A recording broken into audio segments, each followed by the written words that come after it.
Adam Carolla has me on his world-famous podcast. We also have Rihanna stumbling over leftism. Michael Jordan dashes the dreams of little kids right before your eyes. And a cop makes a pit stop like you've never seen before. Welcome, YouTube, Rockfin, StreamYard, and everyone in between. This is The Right Show. I want to know, where do you live and who is your favorite podcaster other than me? Don't try to get extra credit here, kids. Other than KvonComedy. Please put it in the comments. While you're thinking about your favorite podcaster, I'll tell you mine, Adam Carolla. So what a dream that I got to actually hang out with Adam Carolla. I cut some of the best of moments. I'm going to share them with you now because a lot of you don't have time to watch a 2.5-hour podcast, but you can watch this intro, which went a little something like this. Controversial comedian Kvon is in studio. He's got shows coming up in Vancouver, House of Comedy. That'll be tonight as you hear this through Sunday, and then Raleigh, and then St. Louis. And you can go to KvonComedy.com. Good to see you, Kvon. Yeah, what an honor to be here. I just want to start off by saying you have been an integral part of my comedy career before I started till today. So sitting across from you, big time. Yeah, started with Loveline, just laughing my rear end off when I'm supposed to be sleeping. And then The Man Show, saw the first episode ever. And then Windy City Heat, an amazing production. Yeah, Windy City Heat is, it's a sleeper, but it's a fan favorite with no fans. That's right. Basically the what it is. People who have seen it love it, all of us. Yeah, hard to explain to people, but you should experience it. I think it's free on YouTube, and we're worth every penny.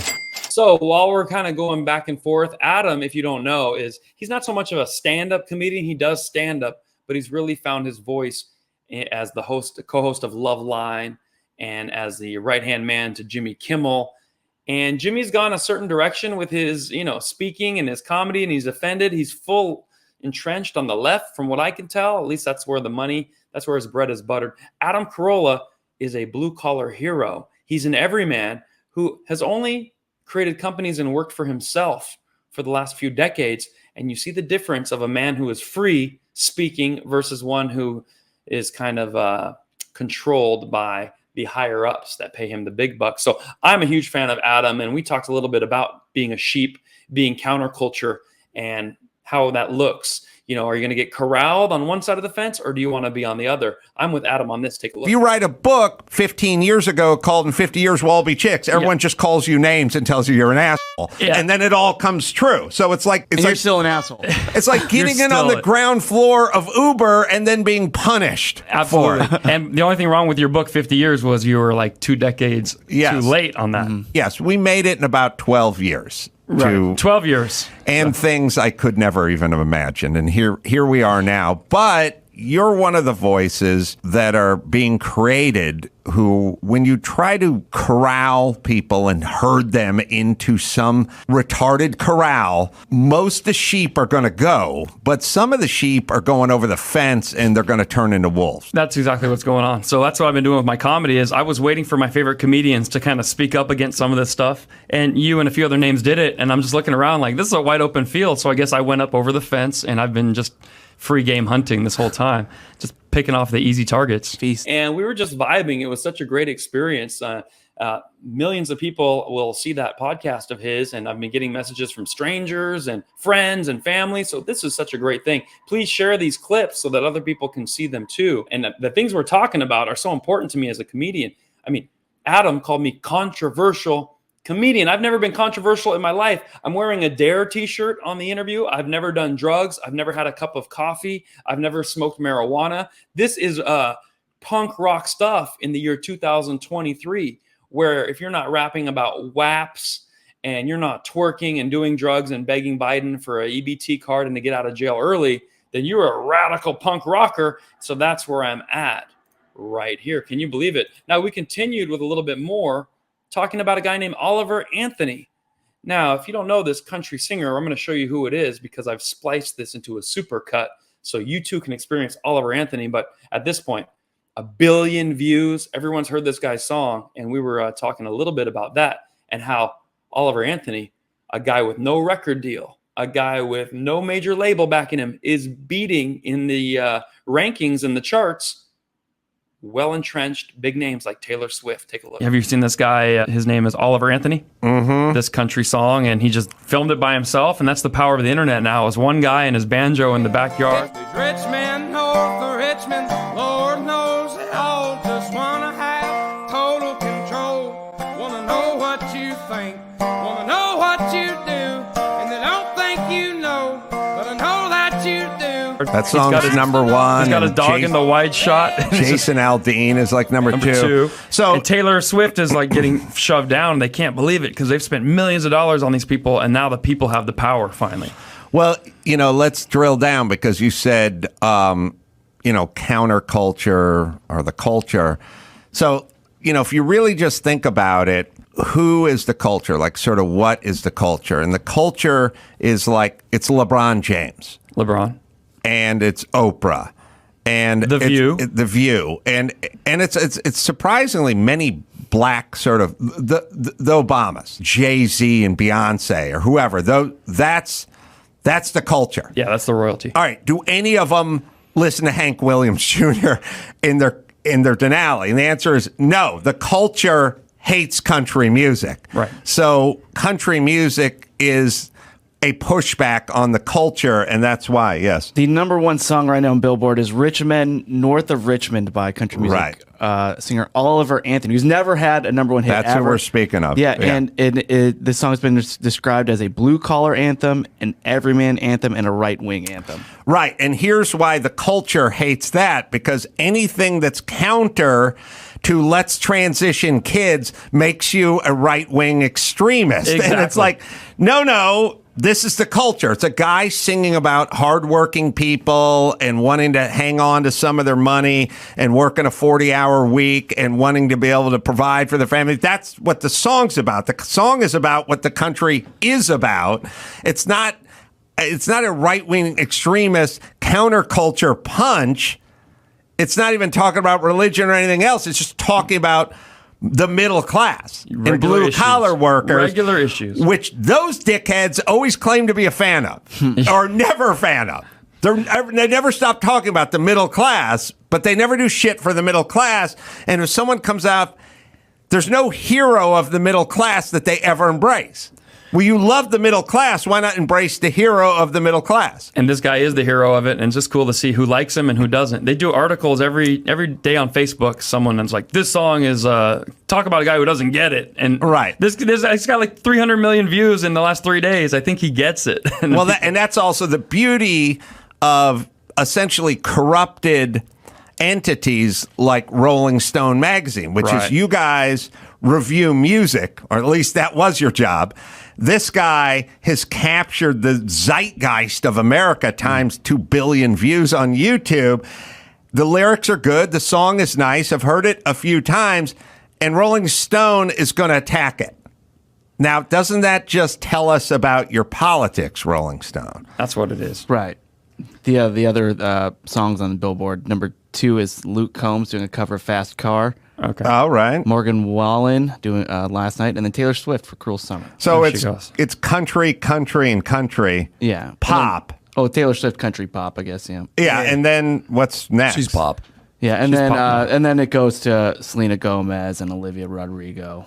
So there's big industry on those guys, 4, 5, 6, 7, and they're wondering how these independent artists are kind of beating them. They do not like that at all. Right. Just recently, 2 days ago, the LA Times had an opinion article, and just the title. I wonder how this went. How right-wing country fave Oliver Anthony scored a number 1 hit. He wasn't a fave. Nobody knew his name. No, yeah. And he's not right wing. If you first things first, let's just do a sort of de facto thing. If you're going to say, I think parents should raise their kids, I think we shouldn't be pushing 10-year-olds to transition, I think there should be less burdensome taxes and regulations so a small business could flourish. If that makes you right wing, then so fucking be it. At this point, yeah. If you're saying I'm for vax, passports. You should be able to have to get vaccinated in order to return to your college campus or to return to your job, and it must be mandatory. And we'll put a gold star on your jacket so we can identify you. And I say, I don't think that's a good idea. And you announce that's right wing, then I'm right wing. Right. Call me right wing. I think your Orwellian retarded ideas are bad. Yeah, but they'll never say the person demanding the vaccines and the star and this and that is far left wing or anything like that. That's just mainstream. That's main, and that's culture. That was a lot of fun. I hope you enjoyed that a little bit. And these are just the highlights, the best of the moments on the Adam Carolla podcast. And what's great is that during the pandemic, they called me non-essential. They said, you don't get to work. We're going to send you $600 every 5 months. That'll keep you happy. I don't want to do that. I want to work. So Oliver Anthony, I love that music. I love that song. And if you guys relate to that song as well, that means we don't want rich men north of Richmond, a.k.a. Gavin Newsom, Nancy Pelosi, and Joe Biden running our life. Oh, we can do a much better job of knowing what we need to do day to day than those people can. So that was really cool that we tapped into all that. And Carolla and I got along. Now, Carolla has not been in the streets the way I have doing comedy because, well, he's really rich and he has a lot of TV and podcasting projects. But I am the same wavelength as him, just at the grassroots level. So you're catching this at a good time, folks. But I told him what's going on at comedy shows when someone who doesn't like your comedy tries to approach you. He goes, that doesn't really happen to me. It doesn't happen to you. You're Adam Carolla. But it was a fun moment. Take a look right here. One of my most viral videos was two college-age woke students came up to me after a show. I already sold my merchandise. They're the last in line, and I could just tell that just the way they're eyeing me up to talk to me. So I pulled out my phone, and they go, can we tell you something? I go, yeah, I got to go live. After every show, I go live, and then we can talk. And then I just kept them in a holding pattern for a good 10 minutes. Hey, these are my big fans. We're hanging out after the show. And every time I said, these are my biggest fans or my last customers here, their eyes were rolling. They were just getting so triggered that they couldn't yell at. I trolled my trolls. All right, I'm gonna go live right now. Yo, what's up, everybody? We just got done in DC. I just came off of K Street because I'm Kvon, and are you guys getting stuff? you could buy whatever you guys want.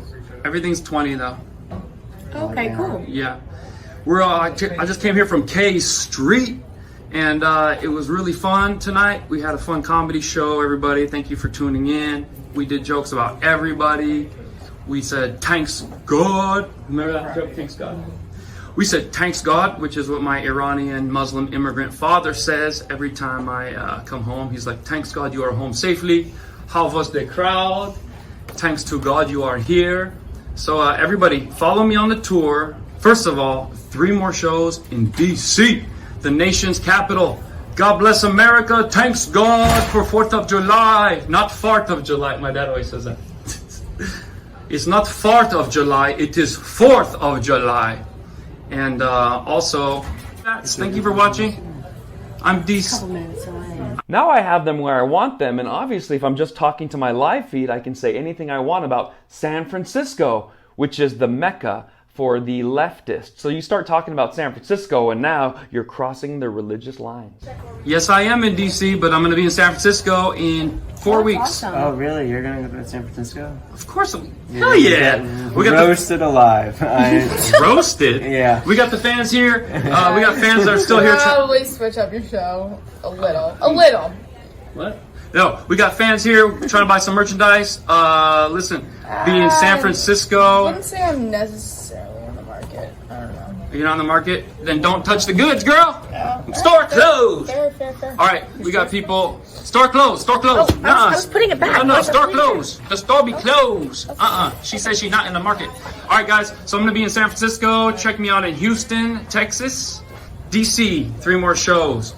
Houston, Texas, San Francisco, the nation's other capital of the LGBTQIA plus sign, exclamation mark, emoji. Don't forget all the keys at the top of your keyboard, the ones you never use, because those are the newest ones out. Every week we come out with a new one. Wow. But don't forget, I'm half in San Francisco. I'm half Persian sexual. That's where if you have sex with me, you have sex with a half Persian. Have you ever done that before, y'all? In the chats they're saying no. You never done that? What are you, racist against half Persians? Oh, the fans are out here laughing still. Guess what? Half Persian Lives Matter, everybody. HPLM. We are the most important minority because there's more black people, there's more Asians, there's more Mexicans, but there's not many half Persians. We are the most important on earth. We're the rarest. Yo, actual fans are like trying to talk to you, like What? like I don't know, like wrap it up maybe, like. I go live every night after my shows. Are you guys like? Okay. You would know that if you were a real fan. Wait, are you real fans? I mean, no, dude. Like we just kind of came. Like, You just kind of came. That's what she said. Oh, I just kind of came. That was hilarious. Yeah, guys, that's what I do on my show. Wait, let me see where the Uber is. It was actually, thank you for having the show today. Of course. So yeah, guys. So check me out, Houston, San Francisco. Check me out in Tampa, Florida. Wait, before we go, what is this emoji? What are the sequence? What is it like? What are the words that translate? What are you talking about? no ass. Scene piece. If you don't have a nice ass, you'll never see a peaceful life. That's actually what it means. Yes. Yeah. And girls need a nice ass, and dudes need a nice ass, because girls check out men's ass. And And you're going to San Francisco, like you should know. exactly. Yeah. Guys check out men's asses. All right. Have a good night. All right. Thank you. All right, guys. Have a good night. Thank you. All right, guys. So don't forget, San Francisco is going to be hot. That is the #1 place for diversity, and you need a half Persian there more than anything. We are the coolest people in the world.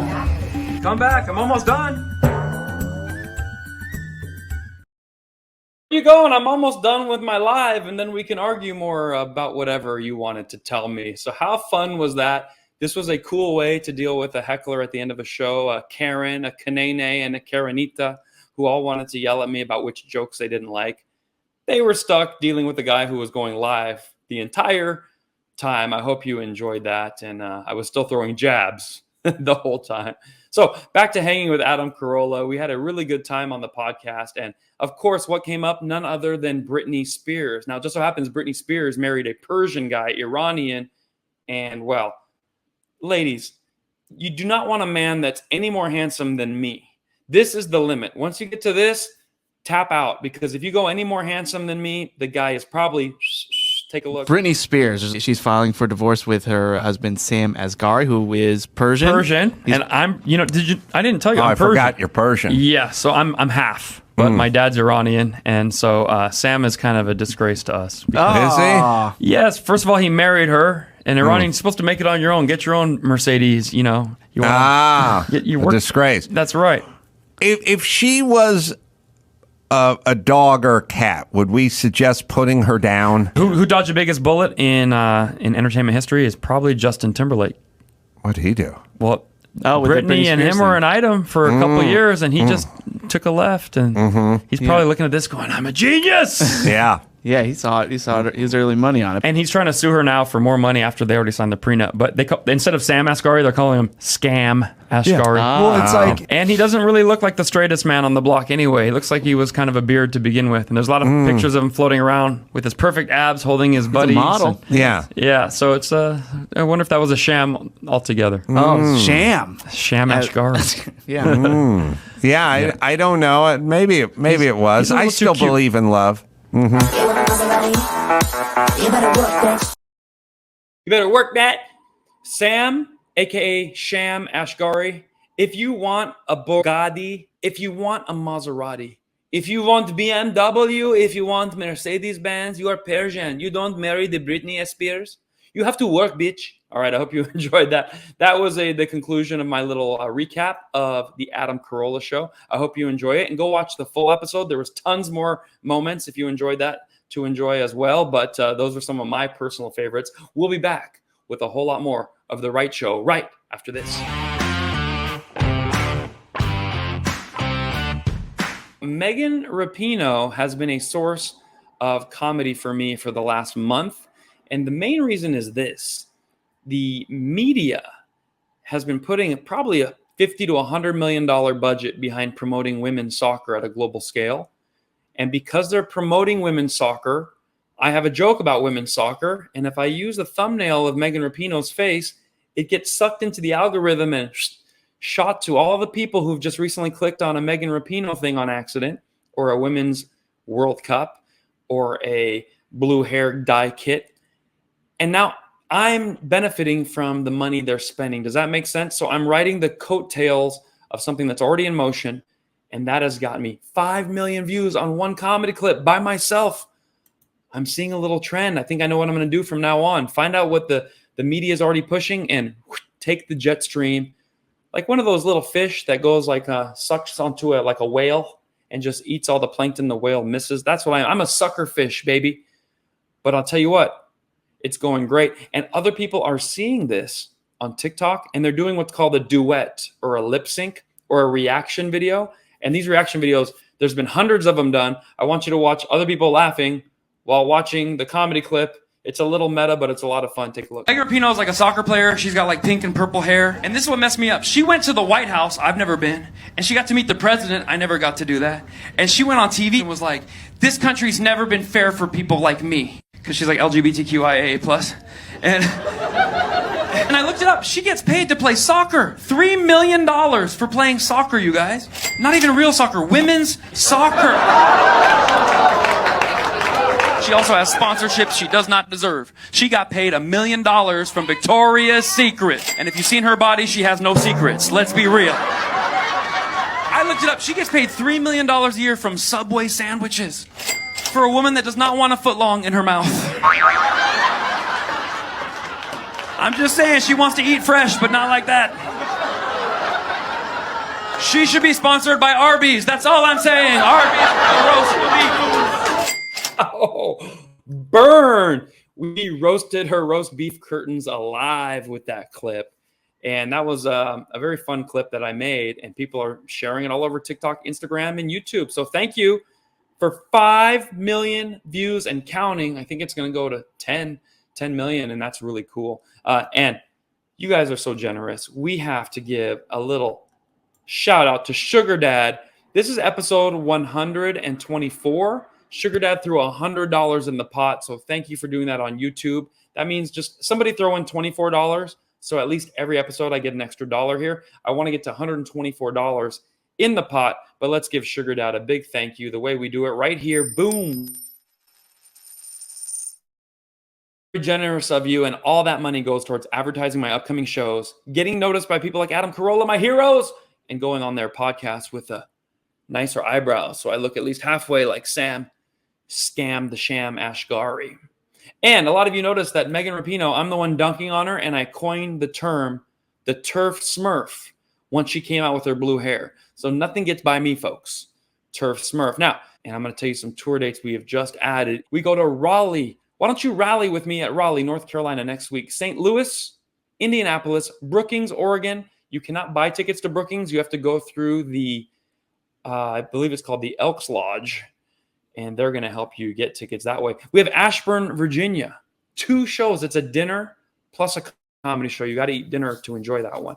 Edmonton, Hobart, Fort Wayne, Joliet, Chattanooga, and Huntington Beach, California. All that and more is on KvonComedy.com. Be sure to check it out. Moving right along, Rihanna, you're seeing in real time how difficult it is to speak woke language without excluding anyone, without getting canceled. Watch your favorite pop star trying not to get canceled in real time and tripping over her own words. This is why we got to say no to woke culture, because it's going to mess us up. It's just a clumsy way to live. Take a look. And he designed some boxer briefs that both men and women and non-binary people of all gender appropriations and the pronouns, everyone is included. I didn't want this to be boxers are for men type situation, and then we have to make a female. So the premise to that is she's launched a new line of boxers, and instead of saying, hey, we got boxers for men and women, it's for everybody, we want you to enjoy it, she had to kind of keep adding and got lost in her own woke circle. I think she's more of a victim of this than a perpetrator. So she goes, we have boxers, and they're not just for men, they're also for women and for non-binaries and all the pronouns and the genders. Poor Rihanna. She's had 2 or 3 babies, and she's just a pop star. Can we please just shed a tear for her that she had to go through such a thing? We'll be back with a whole lot more of The Right Show. And Rihanna, just say men and women. Don't play. We need someone big like you to put your foot down. You're a mom now, and I'm pretty sure you have a kid that's either a boy or a girl. Now, what's one thing the left wants more than anything else? Defund the police. Because if there's police around, then you start catching leftists in action, and then you have to fill the prison with who you caught. And it just so happens the people that keep getting caught don't quite fit within the narrative that all BLMers are innocent and all Republicans are evil people who are just arresting them for no reason. And here we can see that in real time. Take a look at a hero cop who made a very heroic pit stop with his car. Now, backstory, this guy was doing a street takeover where you're just trying to get to work, you're trying to have fun, and he's just pulling donuts in the middle of the intersection so fast. This has happened to me when I've been on the road, and it's very wild because a car can grip the pavement at any time and launch directly into your car. You could have your elderly grandmother there, you can have your dog in the back seat, and now you're in a huge car accident because some guy wanted to show you how fast he can drive in circles in the middle of the interstate or the intersection. This is ridiculous. Well, watch what happens when this guy tries to do a street takeover. Cop catches him right at the right moment and launches into action like an actual movie, like Beverly Hills Cop, like every TV show you've ever seen. It happened in real life, only in Georgia. This is why defund the police is a bad idea.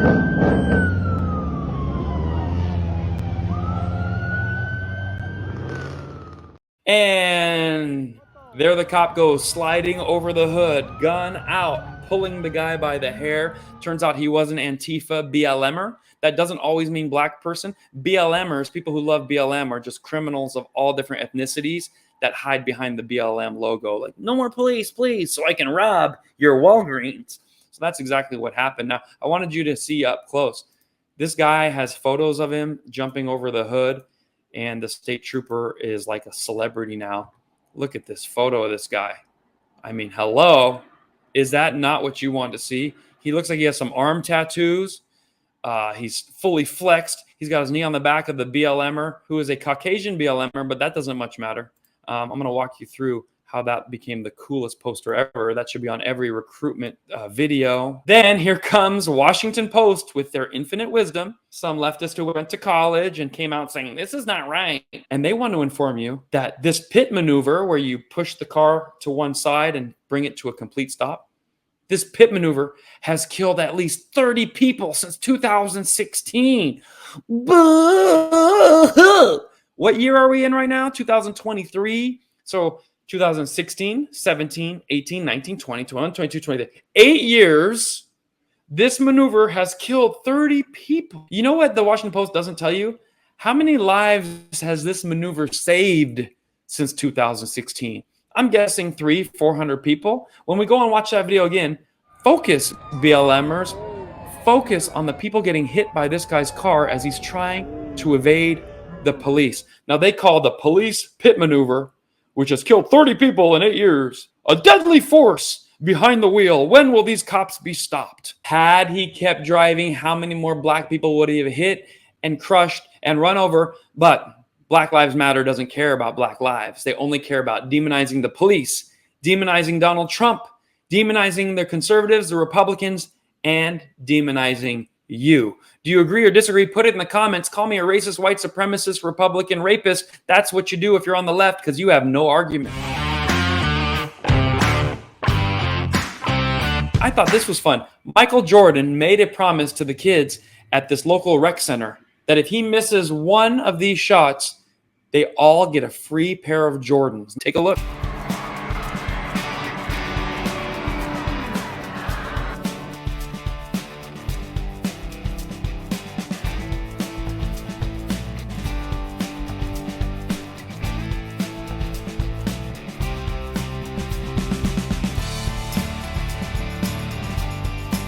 Sorry, kids, no shoes for you. He got every shot around the key. He's making layups. He's making free throws. And at one point, even his trainer tried to help the children by putting his hand over his eyes, and Jordan made that shot too. No shoes for the kids. Next time, go when Shaq is shooting. I guarantee you'll get a free pair of shoes at that point. We'll be back with a whole lot more of The Right Show. Don't go anywhere. You're going to want to order Essential. It's my new comedy special. Now, you don't have to donate. You don't have to put money in the bucket. You don't have to do anything. Just go online. Go on KvonComedy.com. Go to the shop and just click purchase essential. And the comedy's a lot of fun. It's a 1 hour special. So I only give away little clips for free. But if you want the full steak dinner, boom, $12. It helps me pay for it and give money to the person who filmed it, the camera crew, the sound crew, the catering crew. We took care of a lot of people on that day. And now we want to take care of the world with laughter. Now here's a quick clip of my take on Biden versus Trump. Tell me if you like it. Try not to do political jokes, but I do make fun of Joe Biden. Okay, I do that. I do that. You gotta do that. You gotta do that. You gotta make fun of Joe Biden. And I don't make fun of his politics. I make fun of him how he falls up and down the stairs. So that's not political, that's gravitational. Okay, I looked into it. No political jokes, I promise. Now, the first time I saw Joe Biden fall up the stairs, he was going, and the first time, like there's been many times since, but the first time, he was going up to Air Force One, and he fell up the stairs. Do you guys remember this? I was going on stage in Texas that night. I was like, this will be perfect for Texas. I got on stage, and everybody see Joe Biden fell up the stairs. They're like, yeehaw, we saw that, yeah. Shooting guns, pow, pow, pow. Everybody loved it, right? But what I tell you, not everybody thinks the same way. There was one guy in the front row, big old cowboy hat, in front of everybody. He goes, Joe Biden didn't fall up the stairs. I go, yes, he did, sir. I saw the video. He goes, no, he didn't. Then he said the most Texas thing ever. He was pushed by Jesus.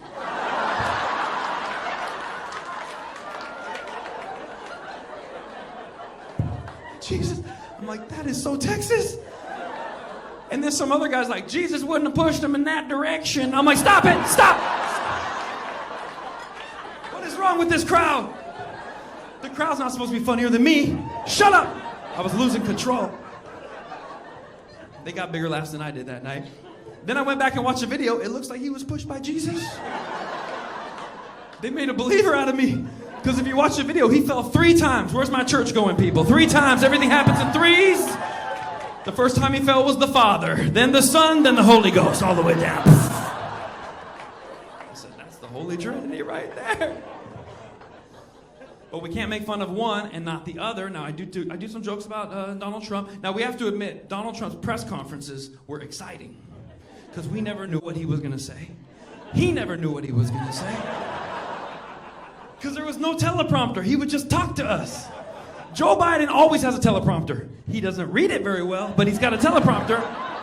100 million billion. No, not a joke. Hey. Sometimes I'm like, this man is 81. We're being mean to him. What do you do with an 81-year-old that's lost? You sit him down, you read the teleprompter to him. That's what we're supposed to do. Say, Joe, you sit down, and he'd be more surprised than anybody to hear what's on that shit.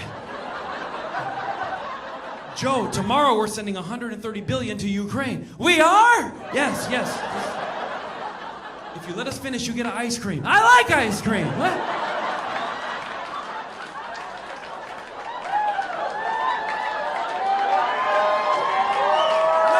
No, sit down. No.